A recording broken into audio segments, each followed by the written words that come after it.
you guys, this is Rashawn Ellis for News, Views, and Conversations. Just popping in real quick to give an update on the SNAP benefits that Trump has been holding hostage since last week. The standoff was supposed to be, it was last week. There was not supposed to be any SNAP benefits going out on November the 1st. Well, Judge John McConnell of Rhode Island, he pretty much ordered them to have to pay these SNAP benefits. So right now they're trying to decipher if it's going to be full or half. I'm hearing it's only going to be 50%. The states, of course, have to continue to try to work everything out and see what they're going to, do to get these benefits to the people that do need it. I'm glad to hear this information. However, I don't like how, everything played out as far as even getting to this point, because it just feels like he's dangling benefits, anything that the people have been getting before he got back into office. He's dangling it, pretty much saying, he has to say so over it, who gets what, who doesn't. And it's like pretty much like just toying with people because he has power and authority, which is so ridiculous. And I've always known, they always have, funds in place pretty much for everything that we need. But depending on who's in power, depending on who's in control, that's who decides, who's going to give out what. They can withhold it, or they can either, give it out.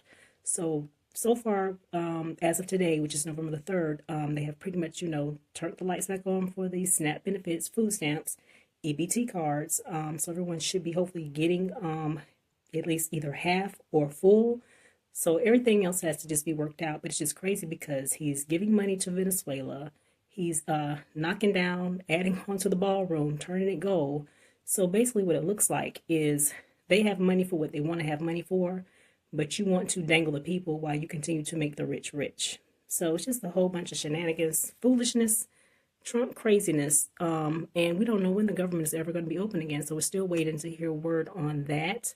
Last I heard, is being shut down on purpose so they won't release the Epstein files. There is a Democratic lady that has been brought in, but she hasn't been sworn in yet. And if they do swear her in, it's a very good chance they could release the Epstein file. So we just got to see how everything plays out, because every week is one thing after the other. And so I'm listening, trying to figure out, like, okay, well, what's next? It's like, touch and go. So we just got to see what's going to happen. But, thank God people will be able to get their benefits and they will not be withheld. But we just got to see what happens between now and next month and top of the year. So I will see you guys in the next video. Don't forget to like, comment, and subscribe. And if I hear any more information, I'll be sure to come back and bring it to you guys. I'll see you in the next video. We start this afternoon with breaking news in the shutdown fight after two major legal decisions. The White House saying it will be providing some food stamp benefits this month. Only half, though, of what SNAP recipients usually see. Those benefits are, of course, usually deposited into accounts on the first of the month and were skipped because of the shutdown. Two judges last Friday ruling that the White House must provide these benefits with money from a contingency fund. Let's go to CNN's Elena Treen, who is live at the White House. Elena, what are we learning here? Yeah, well, what we're seeing now from these court rulings today is that the Trump administration will provide partial funding to continue one of the nation's largest, or I should say the largest, food stamp programs in the country. Now, the U.S. Department of Agriculture, which oversees the SNAP program, had initially said that they were going to be freezing the money that goes to SNAP essentially on November 1st. Of course, this comes during the government shutdown. They said they were running out of money, but because these two judges had ruled that the Trump administration had to keep this program going, now we're learning that they are going to, and they said in a sworn statement, the agency is going to use roughly $4.6 billion from a contingency fund to help keep this up and running. Now, $4.6 billion is only about half of the money that is needed to keep this operating full time. So we're still looking at what this could mean once we hit that point. And to be clear, again, this is the nation's largest food program. It serves about 1 in 8 Americans, and of course is a major part of America's social safety net. And so this has been one of the key issues and concerns really as this government shutdown has continued. But now we're seeing they're going to pull on this contingency fund to at least pay for half of the money that they would normally during this time. And Elena, during tomorrow's off-year elections, several key races could give us sort of a glimpse of how people feel about the economy and of course, the administration.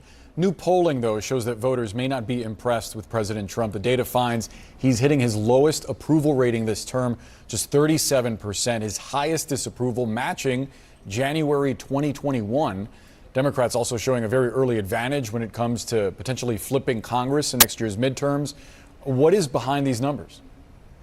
Yeah, well, one of the really interesting things about all of this, Boris and Brianna, is that, White Houses normally shrug off these type of disapproval ratings, these poll numbers. But what we've seen the president do is actually entrench himself even deeper in some of the issues that this polling shows from CNN that Americans disagree with him on. For example, I would take immigration enforcement across the country. A majority of Americans, 57% in the CNN survey, said that they believe the Trump administration is going too far with its immigration enforcement. And the president was actually talking about this last night when he appeared on 60 Minutes for an interview with Norah O'Donnell. And he said actually that he believes his administration is not going far enough. Of course, this comes, as we know, there's been a lot of uptick and criticism over the way that ICE has been handling some of these procedures, including breaking glass as they try to get into cars, their use of tear gas, the list goes on. So that's one area where we saw the president really dig in. Another is the government shutdown. We're seeing in these polls that Republicans and the president are taking a lot of the blame, facing a lot of the political heat on this. But the president is still digging himself in deeper, saying it's up to the Democrats to open this. And he even brought up the idea of getting rid of the filibuster, essentially eradicating this precedent and trying to end the shutdown without any Democratic support. And so as we look at these numbers, 63% disapproval, you mentioned it, but that is a higher disapproval rating than he did have actually when he left office during his first term. Elena Trian, live for us at the White House. Thank you so much. New today, the Trump administration says it will tap into a contingency fund to pay 50% of food stamp benefits in November. Last week, 2 federal judges ordered the administration to use those emergency funds for roughly 42 million SNAP recipients. But now there are significant questions about when the payments will go out. In today's court filing, the U.S. Department of Agriculture said, quote, for at least some states, USDA's understanding is that the system changes states must implement to provide the reduced benefit amounts will take anywhere from a few weeks to up to several months.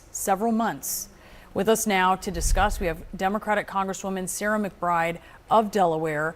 Congresswoman, that is a dire warning there. First off, do you think this shutdown could go through Thanksgiving? Well, I certainly hope not. I am down in Washington, D.C. Today and this week, ready to work with colleagues to reopen government, to solve this healthcare crisis, and to guarantee that there are not disruptions in critical programs like SNAP. Unfortunately, congressional Republicans continue to be on vacation. They are nowhere to be seen. I hope we can reopen government before Thanksgiving. I hope we reopen government tomorrow and do so in a bipartisan and compassionate way. While I'm glad that we will see at least some federal funding move forward during this shutdown for SNAP, this was a choice that Donald Trump made, that Republicans made, to call into question this life-saving benefit. And they are now only partially moving forward with funding because their hands have been forced by the courts. The cruelty has been the point throughout this for Donald Trump and congressional Republicans. We continue to be ready to reopen government as soon as humanly possible so federal workers get paid, so that SNAP and other benefits aren't disrupted, and to do so in a way that solves this healthcare crisis that my constituents are already seeing skyrocketing premiums from. Yeah, so let's talk about that, because at this point, open enrollment is underway now. So people signing up for ACA open enrollment is starting to see what insurance costs without the tax credit. As you are relying on pressure from those folks as they make their voices heard, how long does that take? And what if that isn't enough? Well, I'm already hearing from constituents. I've been hearing from constituents throughout this shutdown that they want to see government open and they want to see us extend the Affordable Care Act tax credits. Over this last weekend, millions and millions of Americans went on to healthcare.gov and started to see premiums that in some cases were increasing 100, 200, 300%. And it's incumbent upon those Americans to reach out to their members of Congress to express their outrage at these skyrocketing premiums and to demand that Democrats and Republicans work together to reopen government and extend these ACA premiums. The Republicans have acknowledged that this is an issue. We have even very far right-wing colleagues in the House admitting that this is an issue. I think that's only going to increase as Americans lift their voices. But Republicans ultimately are going to have to listen to the American people and join Democrats at the negotiating tables to solve this crisis. Look, it's on Republicans to figure this out. They control the House, the Senate, and the White House. No, but let me. And so I'm not going to sit here But you're in the House, yeah. but you know in the Senate, there's a 60-vote threshold. The president is calling for that, the nuclear option, to get rid of that. And I hear you say, you're saying Republicans are making a choice.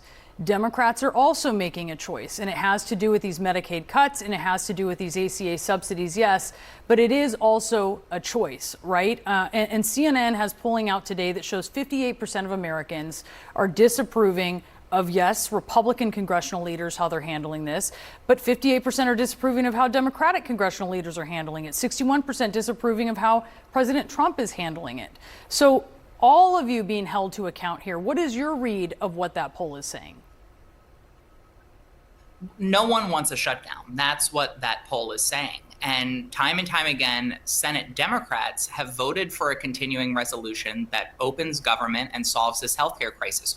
Republicans have chosen to vote against that. They have every opportunity to work with us to do both of these things. And they know that we do not have the luxury of waiting. As you mentioned, open enrollment started on the 1st. There's not the luxury of time here, and Republicans need to wake up to that fact. But I think the reality is no one wants a shutdown. Democrats don't want to shut down. The American people don't want to shut down. We also don't want to see healthcare premiums skyrocket. And Republicans are so committed to healthcare being cut that they are willing to resist any kind of negotiation, and they are willing to subject this country to a shutdown because they don't want to protect healthcare. That's the reality of it, and that's the choice that they're making. But isn't it also true that Democrats don't want those cuts, and so they are willing to subject the country to a shutdown as well? I mean, this is a choice about different priorities, different values, but it requires the votes of both parties. It's a false choice to have to choose between keeping government open and solving this healthcare crisis. We're choosing to fight for both. Republicans are choosing to fight for only one. And the reality is if they want the votes necessary to pass a resolution, they have to work with Democrats or go the president's route with the nuclear option of eliminating the filibuster. They have a choice on how they want to pursue the path forward on that. But if they want votes to have a continuing resolution, they're going to have to work with Democrats. That's the reality of democracy. That's the reality of representative government. That's the reality of the United States Senate. And they are putting forward to the American people a false choice. We are saying we can do both and we have to do both. That's the choice we are making. It is obviously such a crucial time right now in the shutdown, and we appreciate you being with us. Congresswoman Sarah McBride, thank you. Thank you.